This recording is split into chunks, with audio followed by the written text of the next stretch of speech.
Dramatically, invest patiently. Avoid unnecessary complexity. Complexity is seductive, but simplicity scales. Essentialists resist the temptation to optimize everything. Instead, they focus on optimizing the few things that truly matter. They choose systems over goals, habits over hacks, and consistency over intensity.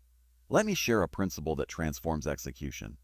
If it's important, make it easy. If it's unimportant, make it hard. Want to focus? Remove distractions. Want to save money? Automate it. Want to think deeply? Protect time. Want to grow wealth? Reduce decisions. Design beats discipline every time. As we approach the end of part 4, recognize this. Execution is not about heroic effort. It is about intelligent design. When your environment supports your values, your life stops feeling like a struggle and starts feeling like alignment. At some point on the essentialist journey, something subtle but profound shifts. You stop asking, how do I manage everything better? And you start asking, who do I want to be?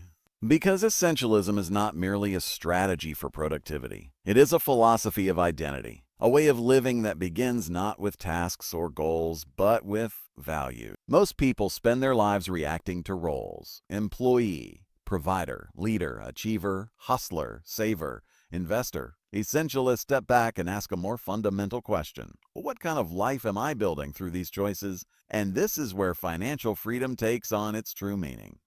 Financial freedom is not about escaping work. It is about escaping misalignment. It is not about luxury. It is about choice. It is not about excess. It is about sufficiency with intention.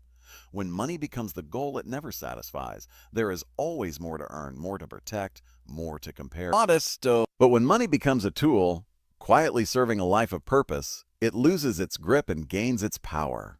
Essentialists understand that enough is not a number. It is a feeling of alignment between what you value and how you live. They define success inwardly before pursuing it outwardly. This is rare. And because it is rare, it is powerful. Most people unconsciously adopt definitions of success handed to them by culture, family, peers, or fear. More status, more income, more visibility, more achievement. And yet, many reach those milestones only to discover they feel strangely hollow. Not because success is bad, but because it was never theirs to begin with. Essentialists reclaim authorship. They recognize that identity precedes behavior, and behavior compounds into destiny. When you identify as someone who values presence, you protect time. When you identify as someone who values excellence, you say no more often. When you identify as someone who values freedom, you simplify relentlessly. This is why essentialism feels lighter over time. Not easier, but